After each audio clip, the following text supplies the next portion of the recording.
up guys, it's me, the Real Tea.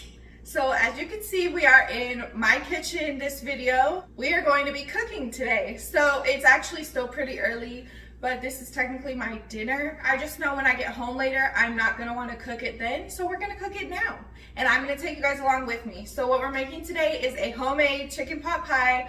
Really simple, few ingredients. Normally this time of year in Vegas, it starts to turn into summer really quick, but this year is a little slow on the warming up. Not sure what's going on, but because of that, it is chicken pot pie time. Plus, like I said, this is one of my go-to recipes. It's super easy and just something that I could throw together. It's easy to assemble and it's easy to store, and it has a really good shelf life. First things first, we're gonna assemble the vegetables. I actually already pre-chopped the chicken just because I wasn't sure if I was gonna record this, and then I decided last minute I would. So I stopped after I cut up the chicken just so you guys can see all the assembly, but it's really simple. Like, it's not really that serious. But I've got my iced coffee to keep us energized and going through this cooking process, even though, like I said, it is really short, but gotta have my coffee. This coffee, by the way, is one of my favorites. It's from Trader Joe's. I'll make sure I include that in a minute. But yeah, we got our coffee. We're gonna do some assembly with all the ingredients. And of course, since I'm cooking, I am gonna put my hair up really quick.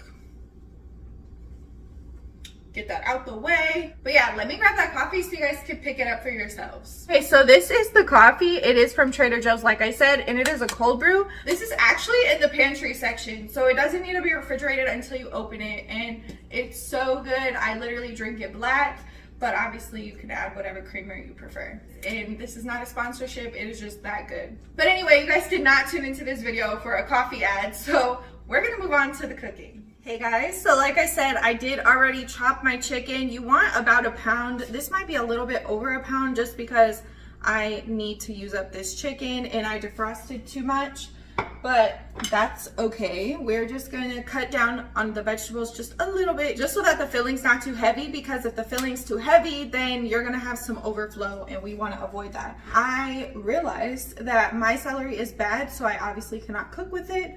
So because of that, we're just gonna compensate with more peas and carrots than I already was gonna do. So I will make sure to include all the measurements and stuff down in the description if you do decide to make this for yourself. But without further delay, let's get cutting with these carrots. And I'm also gonna throw some onion in there, so we're gonna chop those up right now.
gonna try to hurry up and do this because I really hope I don't lose power.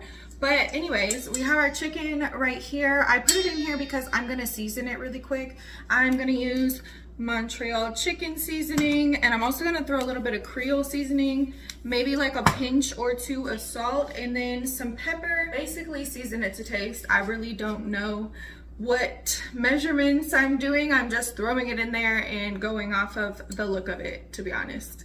But yeah, so we're gonna season it really quick. I keep looking over here, but I just realized my camera's over here. Recording on my phone gets really confusing. I really need to get an actual camera. But yeah, we're gonna mix up the chicken really quick and then we're gonna cook it. You could cook the chicken and the veggies together, but I like cooking them separate just because like cross-contamination and stuff. So I'm gonna cook the chicken first and then the veggies are gonna be cooked separate. So let's go.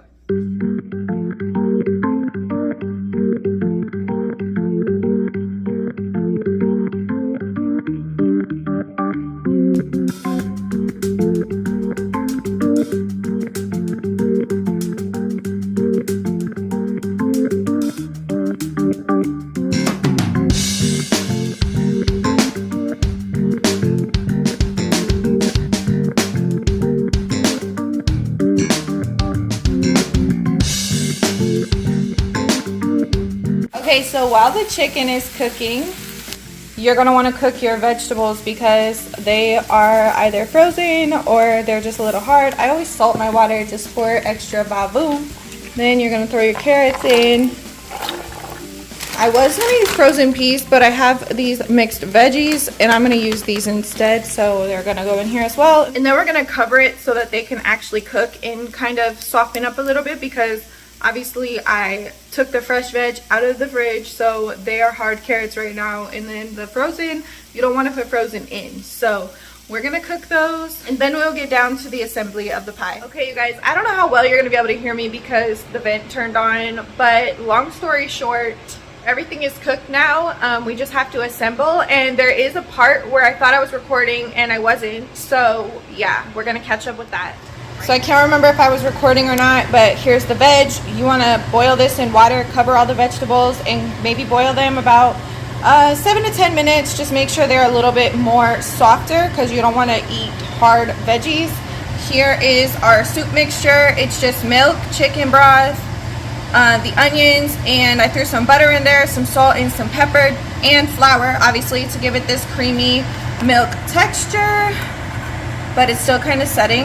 If it's not the texture you want it, let it sit just for a little bit to thicken up. And here is our beautiful, lovely chicken. Also, I made a little bit of a mess because I could not find the pot that I was looking for, but ideally I would make the soup mixture in a much larger pot than that. Oh my god, I am not looking at the camera.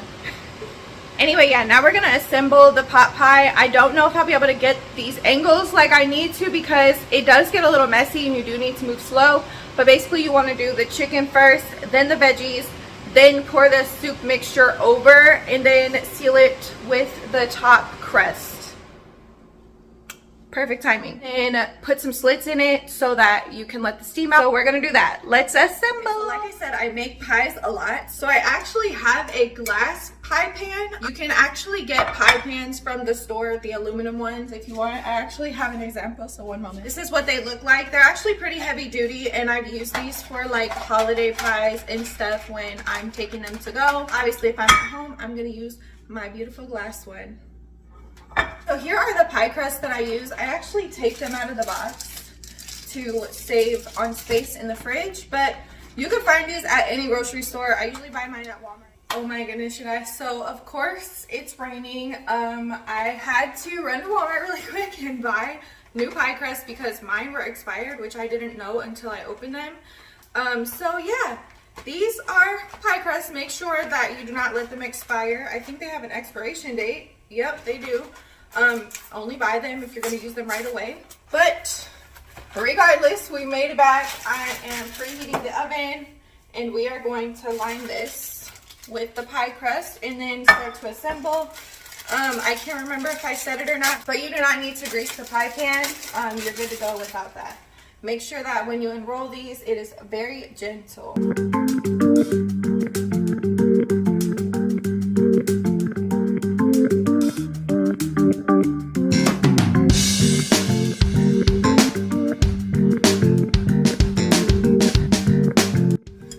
you want to flatten it out as much as possible. Unfortunately, there's a crack here. I don't really know why, but I'm just gonna have to have it not touch all the way, because if I stretch it anymore, it's gonna be cracked even worse. So now we're gonna start filling it up.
So make sure you grab it with 2 hands because it is going to be really heavy.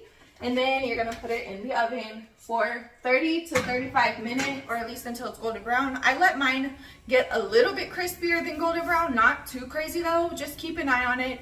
And once it's the color you want it to be, then you could take it out. Anyways, I will catch back up with you guys when it is dinner time.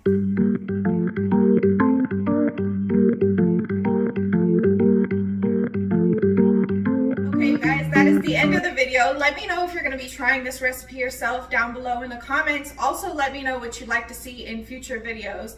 Make sure you like this video and subscribe to my channel so you can turn on bell notifications to get notified every time I upload. If you'd like to keep up with me outside of YouTube, you can always follow my Instagram at TataBuddha, and I will place that here. I hope you guys have a great week ahead, and I will catch you in the next video. Love and light!